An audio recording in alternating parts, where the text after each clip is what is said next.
Olá, alunos do quinto ano. Vamos fazer agora a atividade da semana 19 a 23 do 4 da Escola Municipal Presidente Itamar Franco. Sua professora Marilene, vou fazer as atividades que foram elaboradas pela professora Ana Paula, Luciana, Paula, Marilene e Vânia. Vamos começar por literatura e linguagem. Nós temos um texto. Olá, queridos alunos. Nessa semana, no dia 19 do 4, comemoramos o Dia do Índio. Ao pensarmos nessa data, o texto abaixo traz uma informação sobre a influência indígena na língua falada no Brasil. O Brasil é o único país de língua portuguesa na América. Durante o período colonial, os portugueses falados no Brasil foi influenciado pelas línguas indígenas, africanas e de imigrantes europeus. Isso implica as diferenças regionais na pronúncia e no vocabulário verificados. Por exemplo, no norte e no sul do país. Apesar disso, a língua conserva a uniformidade gramatical em todo o território. Então, aqui nós temos um texto que fala da influência da língua indígena no nosso país. Quando os portugueses chegaram aqui no Brasil, utilizavam-se muito a língua tupinambá ou a tupi-guarani, que era utilizada pelos índios, Com a chegada dos portugueses, difundiram as línguas, ficaram usando as duas línguas, o português de Portugal e o tupi-guarani. Mas em 1957, com a provisão real, foi proibido a utilização da língua tupi-guarani e ficou somente o português. Por isso que hoje o nosso país fala a língua portuguesa, ficou a língua oficial do Brasil. Mas nos dias de hoje ainda usamos muitas palavras de origens indígenas, como aipim, que é da mandioca, abacaxi. Tem muitos animais que usamos cuidado pelos indígenas, que são o nome dos micos, mico-leão, que são aqueles macaquinhos bem pequenininhos. Então, vários animais usamos cuidados pelos indígenas, tem muitos alimentos de origem indígenas. Então, a língua indígena ainda predomina ainda no nosso país, Mas a língua oficial é o português. Na atividade número 1, fala assim: o assunto deste texto é a influência da língua indígena, o período colonial, o português falado no Brasil ou os imigrantes europeus. Então, qual que é o assunto do texto?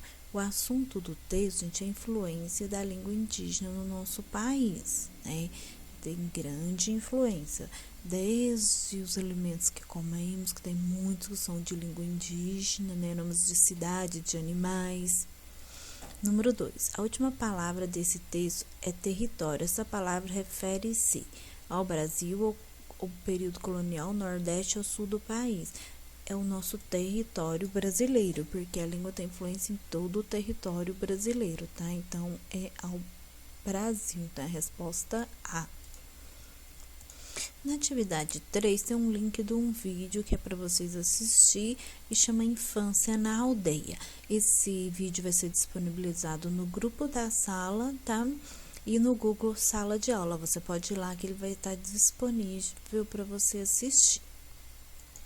Esse vídeo, ele vai falar sobre a cultura indígena, como é a vida na aldeia, como as crianças brincam, como que é o trabalho lá. Então, é super interessante você assistir para você conhecer um pouco mais sobre a vida indígena.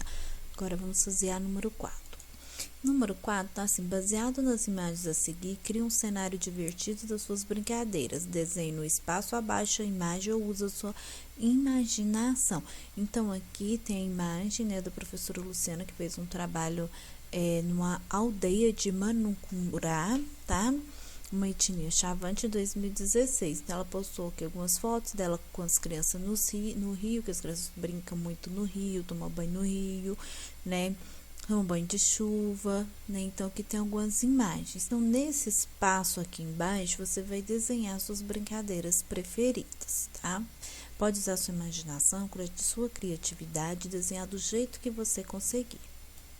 Que em língua portuguesa, nós vamos falar sobre os sinais de pontuação. Os sinais de pontuação, ele é muito importante para dar sentido no que falamos, no que escrevemos e no que lemos, Sem os sinais de pontuação, não tem sentido, você não vai entender. Se você pegar um texto que não tem nenhuma pontuação, você não vai entender o que aquele texto está querendo te passar, a mensagem que está querendo te trazer, o que ele está querendo falar, tá? Então, vamos ler aqui que você vai entender um pouco mais sobre isso, a diferença do ponto em cada frase.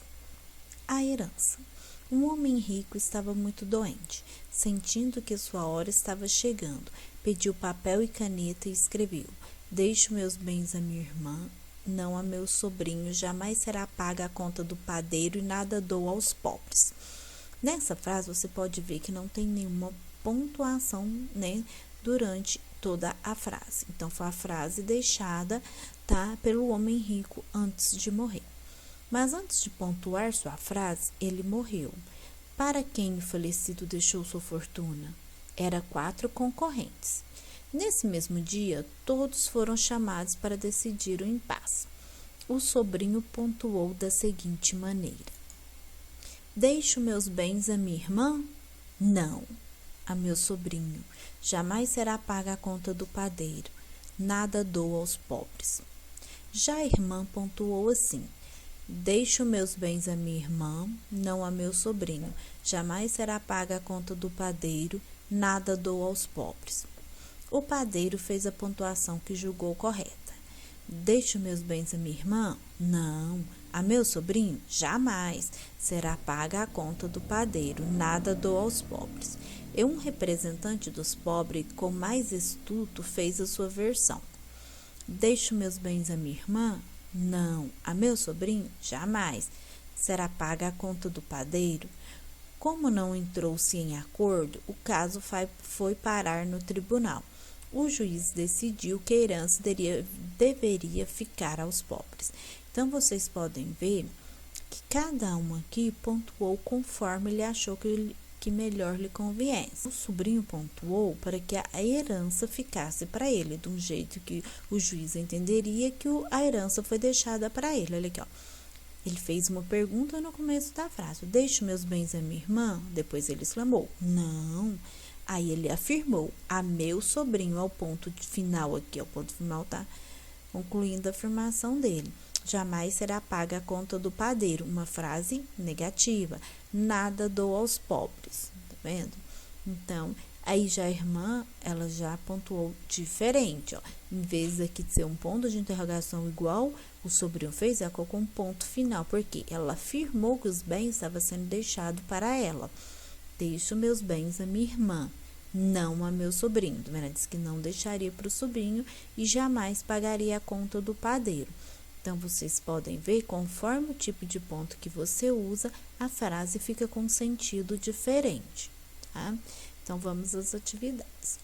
Atividade 1. Qual é o assunto principal do texto? De que esse texto está falando? Quando fala de assunto principal, ele quer saber de que está falando o texto. Qual é o assunto? O que está tratando nesse texto?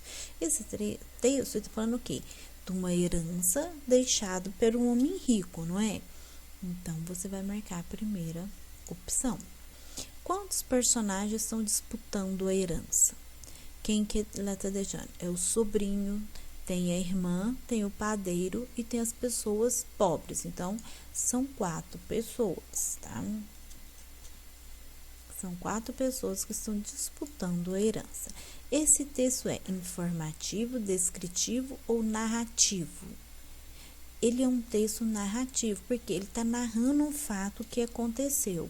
Então, né, é um texto narrativo. Qual é o título do texto e quem é o autor? O título do texto é o título que está lá no comecinho do texto, não é? Então, ele é o que? Chama a herança. Então, o título do nosso texto é a herança. Pergunta: quem é o autor? Aqui no texto fala assim, ó, que foi adaptado por Amaro Ventura e Roberto Augusto. Então, você vai colocar isso, que ele foi um texto que foi adaptado, tá? Aí você vai vir e vai escrever aqui. Então, tá aqui, ó, adaptado por Amaro Ventura e Roberto Augusto. O que é adaptado? Que foi feito mudanças nesse texto. Qual é a diferença entre as diversas pontuações que o texto trouxer?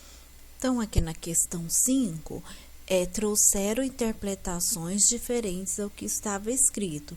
Então, a diferença das pontuações, tá? Trouxeram interpretações diferentes ao que estava escrito, porque conforme cada um ia pontuando, a interpretação ficava diferente da frase deixada. 6. Os sinais de pontuação são diferentes? Sim, tá? Quanto ao seu desenho, tipo do ponto, quanto ao significado que ele traz à frase. Então, os sinais de pontuação são diferentes, tanto no seu desenho quanto em seu significado. A resposta correta é essa. 7. Diga como se chama e qual a função de cada sinais abaixo. Então, nós vamos colocar o nome do sinal e qual que é a função dele. Então, aqui temos o primeiro ponto de interrogação, que é usado quando se faz uma pergunta. Então, o ponto de exclamação, que é usado para exclamar, né? E é usado em frase que expressa medo, surpresa e espanto.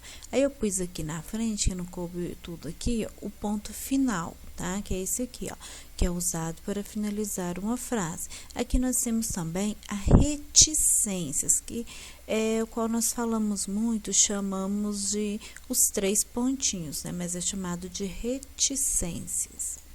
A reticências é usado para suprir palavras ou indicar o sentido que vai muito além do falado. Então, às vezes, quando você vê lá no texto que escreve, põe 3 pontinhos, quer dizer que a pessoa não terminou o assunto, ela não quis complementar, entendeu? Então, fala aqui para suprir as palavras ou indica que ainda tem mais coisa, que não é só aquilo que foi falado. Aqui nós temos o travessão, que é muito usado, né?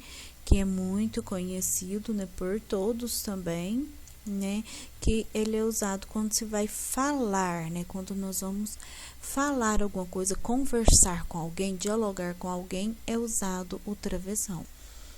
Então, aqui nós temos a vírgula, né, que ela indica pausa no discurso, né, quando nós vamos citar várias coisas, nós usamos a vírgula também. Por exemplo, se eu falar assim, mamãe foi à feira e comprou banana, vírgula, maçã, vírgula, melão, vírgula, e abacate. Quando vou citar a última fruta, eu uso o e, tá bom? Mesma coisa quando nós escrevemos Uberlândia, vamos supor, 10 de abril de 2021. Então, quando nós escrevemos Uberlândia, nós colocamos a vírgula e vamos pôr a data, o mês e o ano, tá bom?